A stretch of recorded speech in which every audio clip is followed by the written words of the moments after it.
I think the only pregnancy update I've done for this pregnancy was my first trimester recap.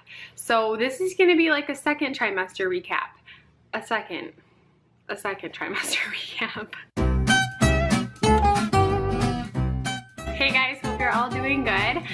Welcome back to another pregnancy update. My name's Jamie. If you guys are new, don't forget to subscribe down below so you can stay caught up with all the things happening over here on my channel. If you guys are not new, then hello, welcome back. Here I am. I'm finally doing another pregnancy update. I am currently 30 weeks pregnant right now, and it just boggles my mind that I'm that far along on one hand, and then on the other hand I definitely feel like I am because I feel bigger. I was so sick for so long that I feel like it's like about dang time that I'm 30 weeks pregnant, you know what I'm saying? Alrighty, so the sickness and the nausea kind of let up around 20-ish weeks.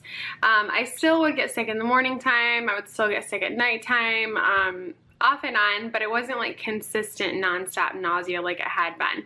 For me right now at 30 weeks, I still kind of get sick in the morning time if I don't eat fast enough, or if I have like a super empty belly, then I will feel really nauseous. And if I don't have anything on my stomach, then of course I will just dry heave, which is always lovely. Thumbs up if you guys know what that feels like. So I was really looking forward to my second trimester because I was looking forward to having a little bit more energy and feeling just more of myself, but I was not expecting to be exhausted. Like literally, I feel like once the nausea started getting a little bit better, my body just went into like hibernation mode. It was like trying to catch up on all the sleep and recover from all the exhaustion of being sick. Like I felt so tired, you guys. I asked a lot of you guys on my Instagram if you guys had experienced this. It felt like my blood sugar was off. I felt dizzy, I felt exhausted.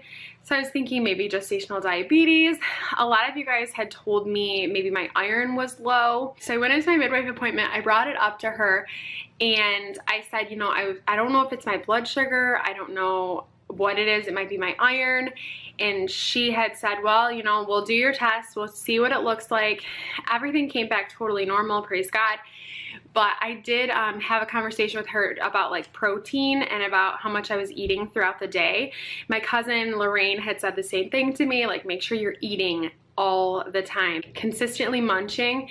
And it's funny because this is my fourth like pregnancy this far, and so you'd think that I would know this. You'd think I would like get this and it would be a priority and I would continuously eat all the time because I mean, this is not new news to me. This is not my first rodeo. However, when you're taking care of kids and you're going nonstop, I feel like it's so easy to just forget. Or if they sit down to eat lunch, I take it as a time of, oh, I can do the dishes real quick because they're all sitting down. You know, and then before I know it, I've had a Cliff Bar all day and that's all I've had. So I've been trying to eat consistently. I've also been trying to have protein before I go to bed so that when I wake up in the morning, I'm not dry heaving and I'm not as sick. I started drinking vitamin waters or like coconut water because I've been trying to get extra electrolytes in my body just to kind of make me feel a little bit more alive. But yeah, that has been a battle. I have had a ton of sciatica. That's something that I did not have as much in my other pregnancies.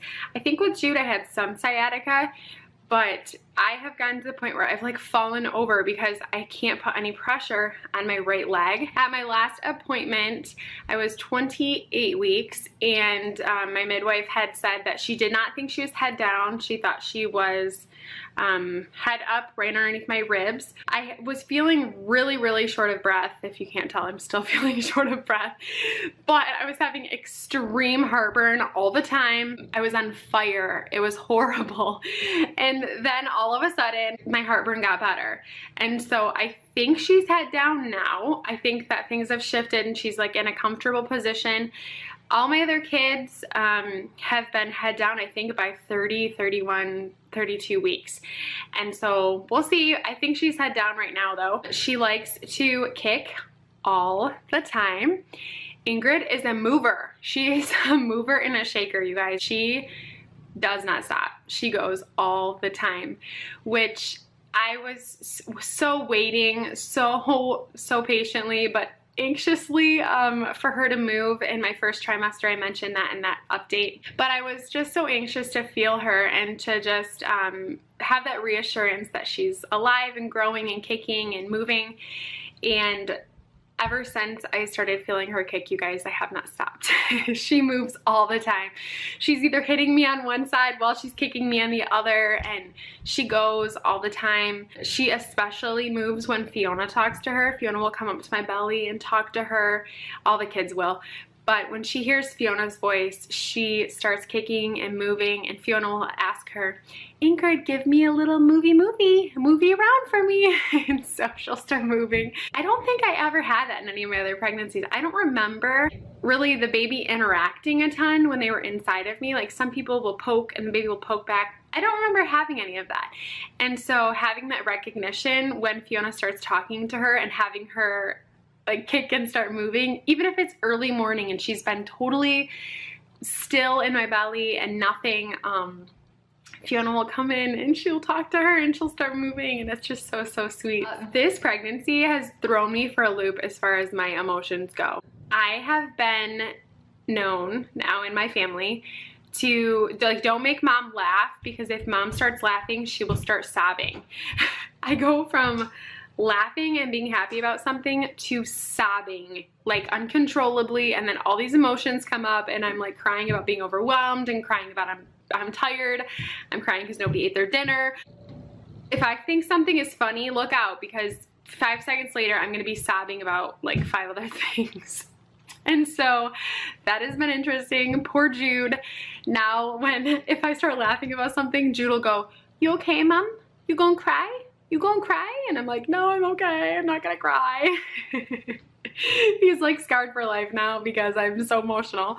I feel like though now looking back at my second trimester, I was a little bit more even keeled. I could rationalize a little bit better. Now that I'm in my third trimester, I feel like agitated all the time. My fuse is like this big, like I have no fuse.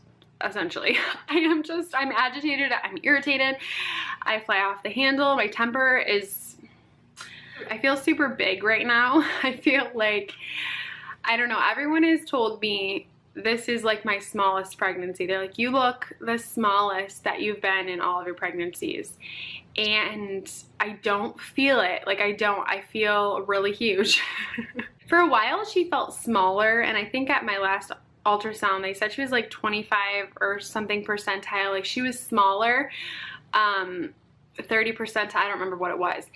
But now I feel like she's kicking in high gear and she is moving and grooving, putting the pounds on and getting bigger. And so with her getting bigger, I feel like I'm getting bigger.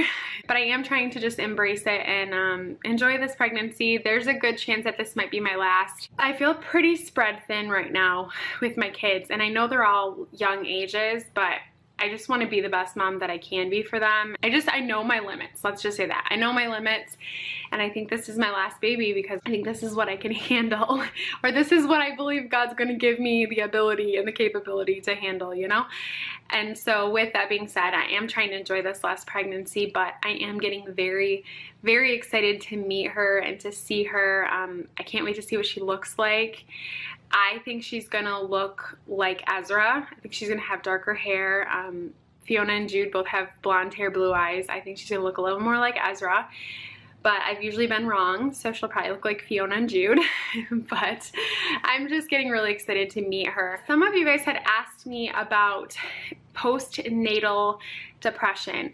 I struggled with depression during all of my pregnancies as well as postpartum depression, and I have gone through influxes of it, I feel like, this pregnancy, as far as like my hormones have gone, but I don't feel like it's been like it has gotten in other pregnancies. I do want to say that I think a contributing factor to me not going through as much of that is the fact that I have stayed on the antidepressant throughout this pregnancy. I did a video, I'll link up here, talking about my plans if we conceived staying on an antidepressant. I did, and I feel a lot better. I feel a lot more stable. I don't feel so foggy in my thought process, and I just feel better. And so I'm glad that I chose to do that, because I think that that's helped me to be here and present and be able to take care of my kids. All right guys, so I think that's it for this pregnancy update. It's just been crazy, and I'm sorry that I haven't done consistent updates like in my other pregnancies, but this season of life has just been like no other one that I've gone through. And so sitting down and filming has been few and far between. I know you guys understand that though. I did have some more questions on Instagram related to this pregnancy, so I'm going to do a separate video based on those pregnancy questions, as well as a video on how we came up with Ingrid's name. So thank you guys all for just being supportive and following me on this journey. I hope you guys are all blessed, and I will see you guys next time.